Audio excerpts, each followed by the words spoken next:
Okay guys, guess what? Yes, 3.7 has gone to the EVO Cardi. If you're an EVO, I don't know why you're watching this video. All you avocados should be going off and playing it right now. But the rest of us scrubs, well, we have to just settle for leaks. So enjoy, because I imagine there's going to be a few of them over the next few days. But yes, 3.7 is at EVO Cardi. There is a database persistence wipe. Yes, it is currently under NDA, which is fine because I haven't signed one, so I can get to talk about it. And it's a 24-hour build assessment, meaning that we will leave the build active for 24 hours after release the asset stability.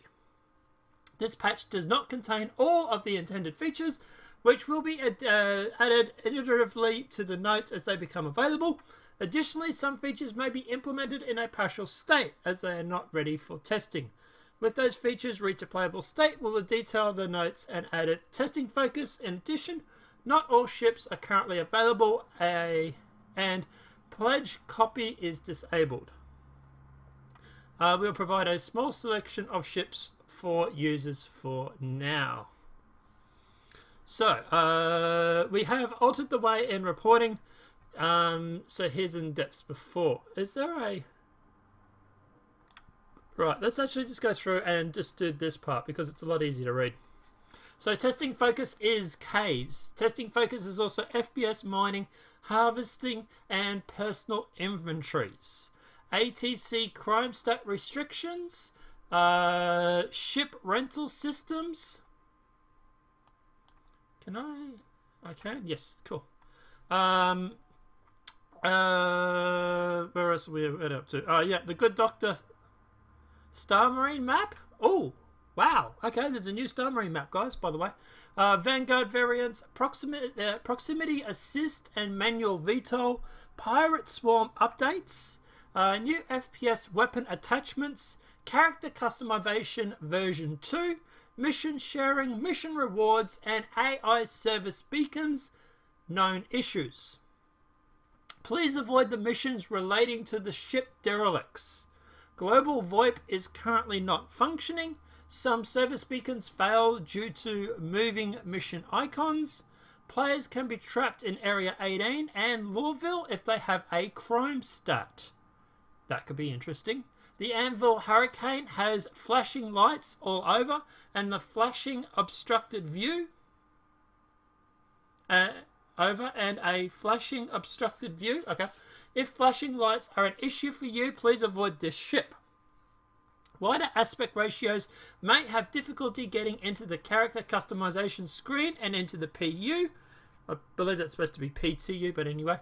The probes and the destroy probe mission will sometimes teleport to map origin, preventing completion. The delivery lockers at Tessa Spaceport and M13 Metro do not distribute mission packages. For the escort survey mission, the escorted ships do not fly to its first destination, prevent completion. Missing personnel investigation has a chance to spawn corpses under the derelict crash debris, preventing completion. The embroidered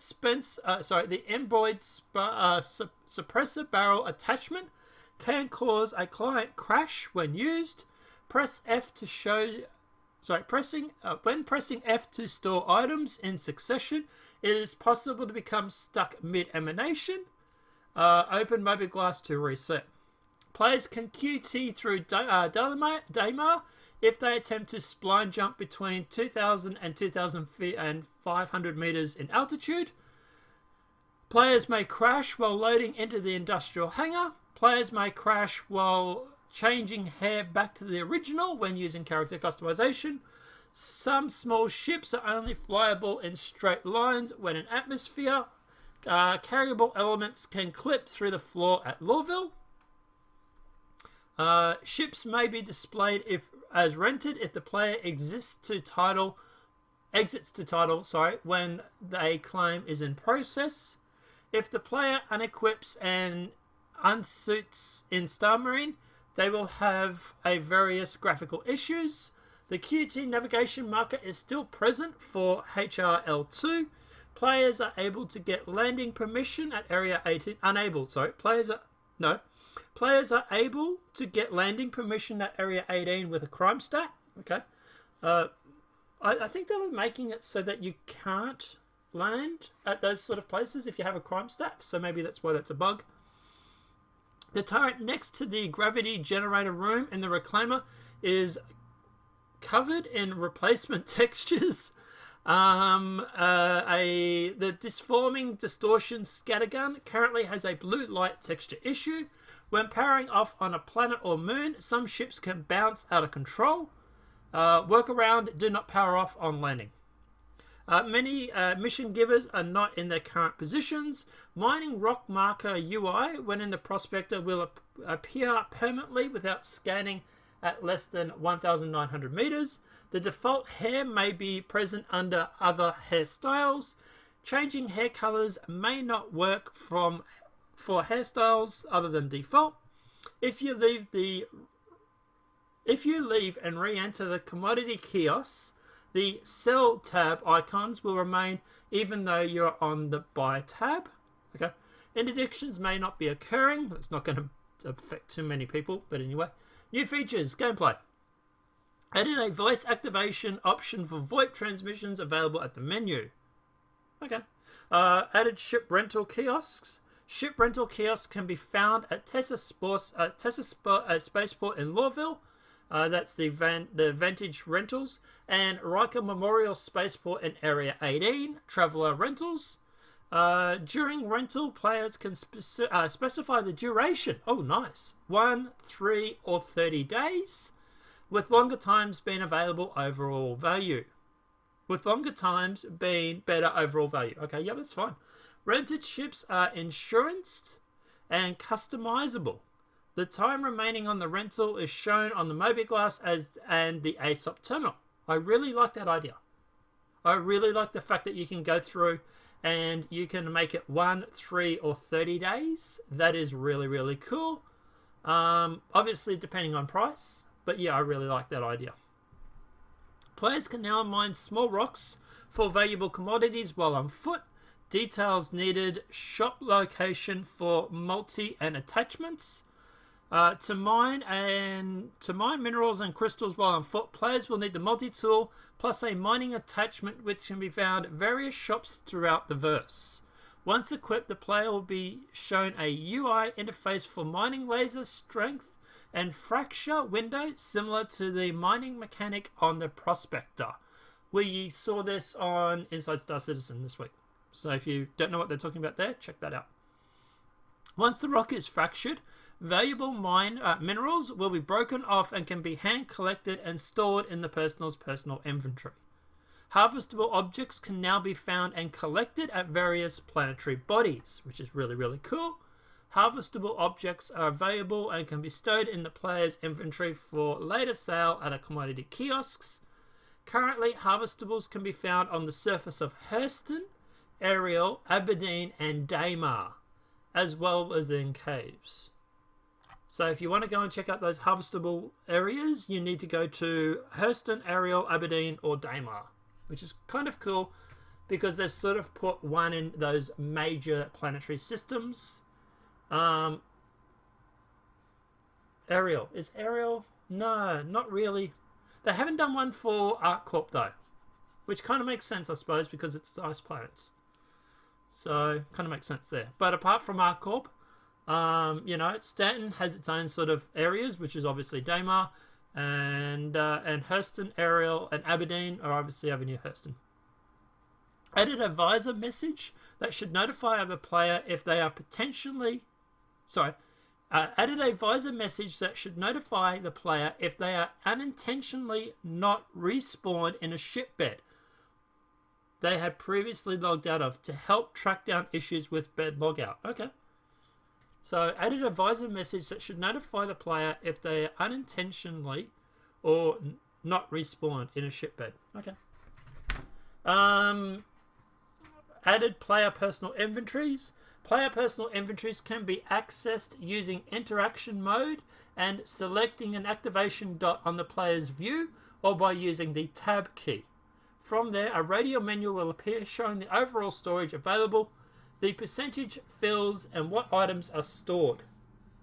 The amount of player can carry is based on the type of armor they are wearing, with storage capabilities shown on kiosks and shop displays. Players are also highlighted and drop items, as well as stored all items in carryable boxes, which itself can be stored in the cargo grid of a ship.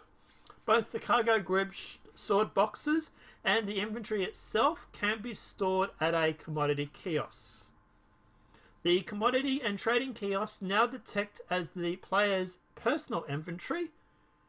So I really like this. I really do. Obviously, it's going to matter or depend on how much we get for selling this sort of stuff, whether or not it's going to be worth it.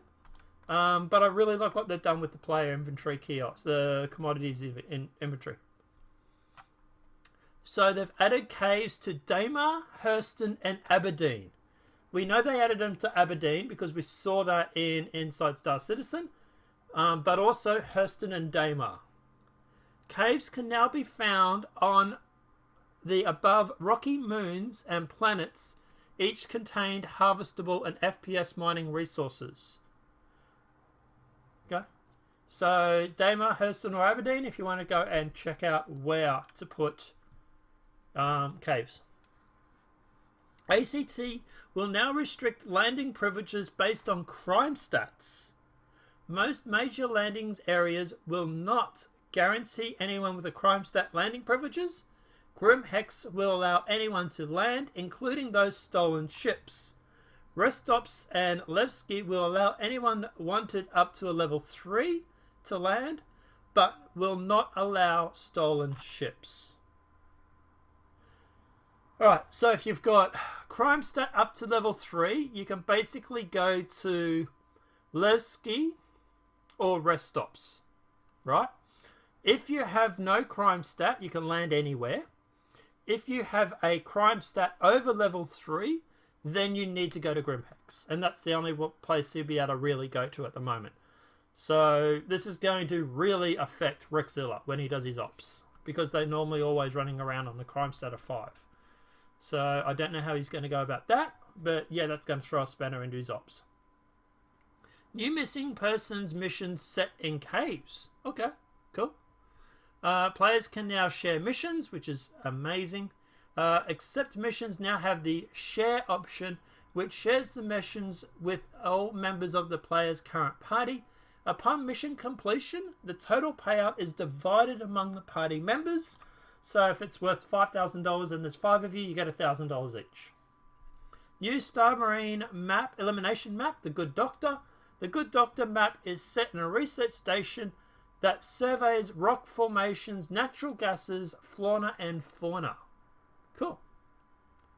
So ship and vehicles, they've added the Vanguard Hellbringer, they've added the Vanguard Sentinel, they've added a keybind J to manually toggle capable ships into VTOL mode. So for example, if your ship's thrusters can turn up or down, then use J to do that. Shifting the ship's thrust orientation when desired. Some small ships can now mount size 2 gimbals into a size 1 hardpoints, allowing them to gimbal size 1 weapons.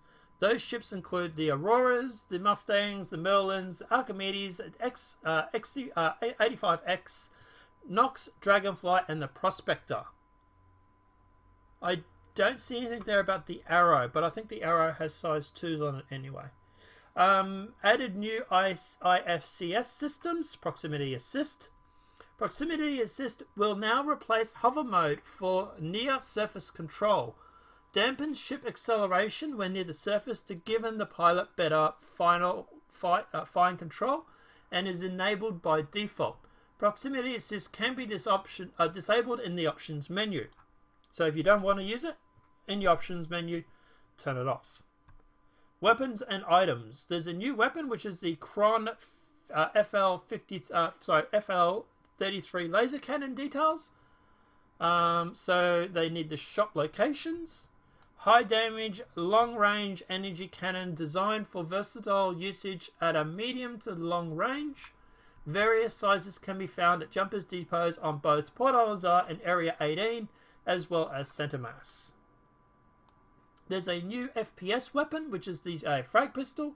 While the salvo can be used as a normal pistol, Heldy didn't stop there. With a longer trigger pull, a frenzy premier is injected into the chamber, and when released, the heavy firing pin hits with enough force to pulverize the subcool casing. This accidentally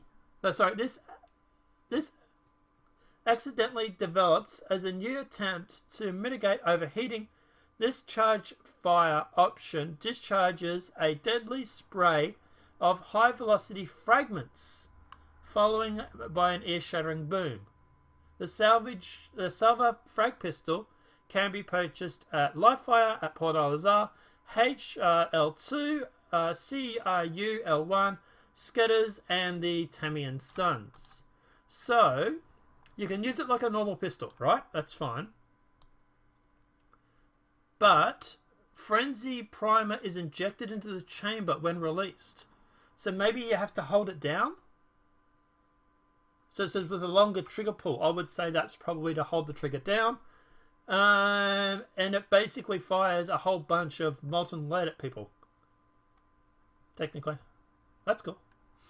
Added additional weapons sights attachment and updated some of the current ones. So they added a 1 times hello, a 2 times hello. They reworked the 3 times hello, the 4 times troposcopic, and red dot. Holy shit, there's a lot. FPS combat AI will now prioritize targets based on distance, visibility, and incoming damage, and should engage the players more effectively. Added new barrel and underbarrel weapon attachments. Under the underbarrel attachments from ARMA, including a flashlight, sweet, laser sight, oh yeah, suppressor, flash hider, which hides the muzzle flash, compensator, recoil reduction, and energy stabilizer, recoil reduction. Unlike other attachments, these can be found at shops that sell compatible firearms. Activate attachments with your U key. Note weapon descriptions give the capable sizes for all available attachment slots.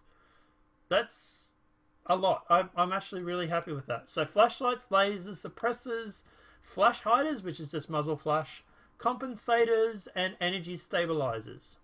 So yeah, sounds pretty cool.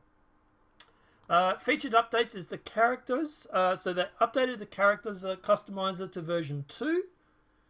So they updated the customizer that has been streamlined to create a better flow. Players now start by selecting a gender and a base head.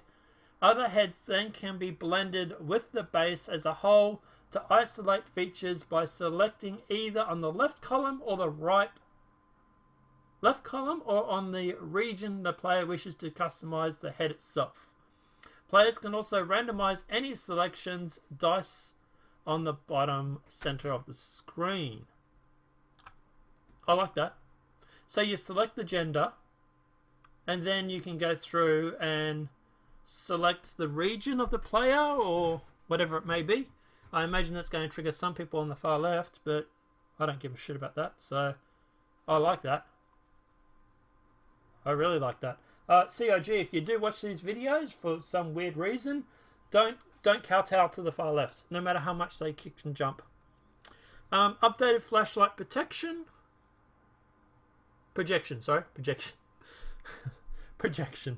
Updated stamina usage to increase sprint time and regeneration rates. So that'll make Rexzilla happy. Locations. Updated Ariel's heat lamp. Updated Ariel's height map distribution. I don't know what that is. Temporarily moved rest stop at Hurl L2, but I think it set up further that it was still available on the map. So yeah. Remove the Argo from Area 18 spaceport. The AI. They improved AI combat ship behavior for more dynamic target selection and engagement based on relevant threats. Gameplay. They adjusted misdemeanor fine values, including a significant reduction in illegal parking fees. Okay. So they've gone through... Oh, misdemeanor. Yep, sorry. They've gone through and reduced things like illegal parking fees, which is good. They used to be really, really expensive. Like, it was insane. They've improved the chat interface and multiple channel supports for VoIP and FOIP. They've updated all mission rewards. They've updated the AI service beacons with new sequenced waves of enemies, more challenging opponents, and kill rewards. They've reworked the reintroduction to level 5 wanted distraction mission. They've updated Pirate Swarm. Cool, looking forward to that. Pirate Swarm has been updated to 10 waves. I thought there was 15 originally. Okay. And now has new suit of opponent ships. Final wave also features an extra challenge. Okay. So maybe they've dropped it down to 10 waves instead of 15. I thought it was 15 when we did it yesterday. Ships and vehicles. Improve the fuel consumption of the 890 jump. That's going to make a lot of people happy. Increased Cryastra refueling rates for large ship. Is Cryastra still in the game? I didn't think it was. Anyway. Reworked audio from EMPs. Fixed automated gimbals. So it only requires the firing solution to be cone as originally intended.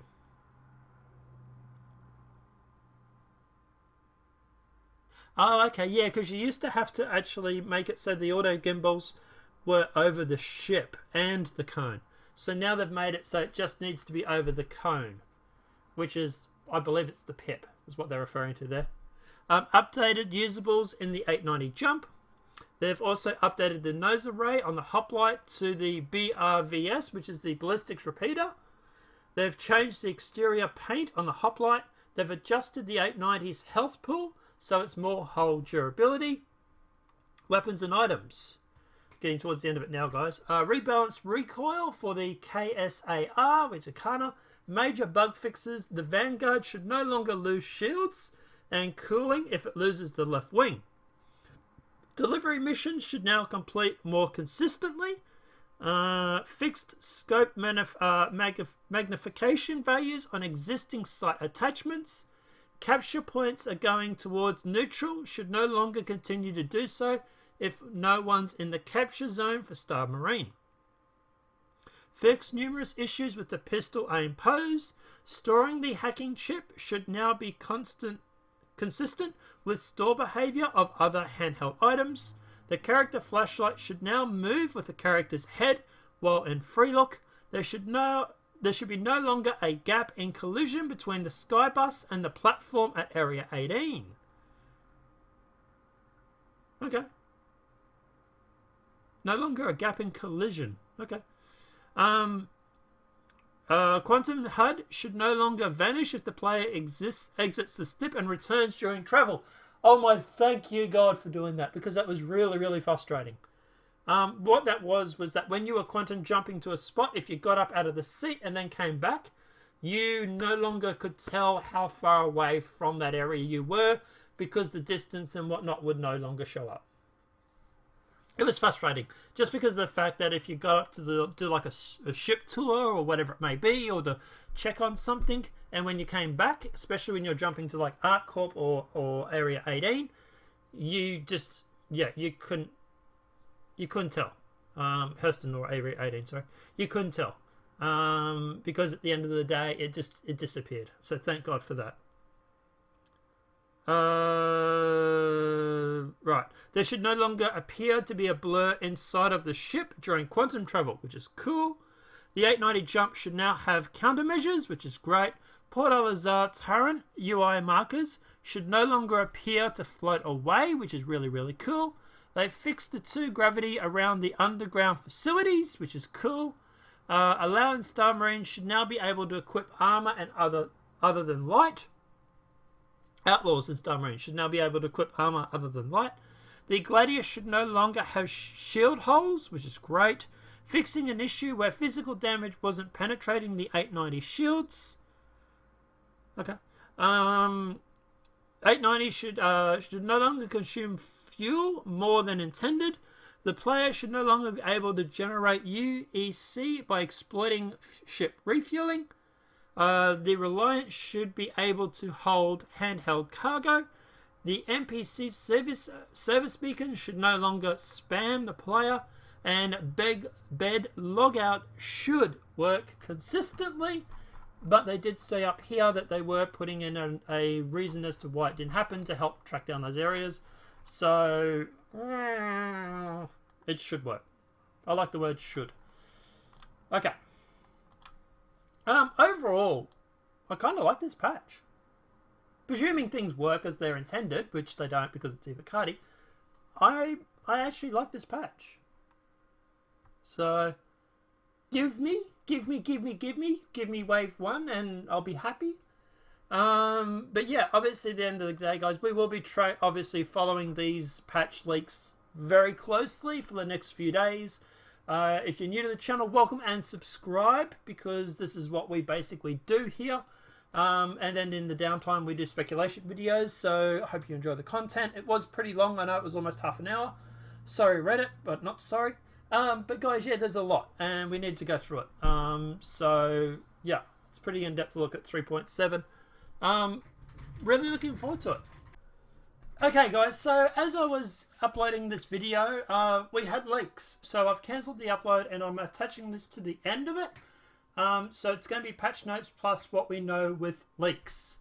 So as you guys saw, we were there. Let's jump into some of these leaks.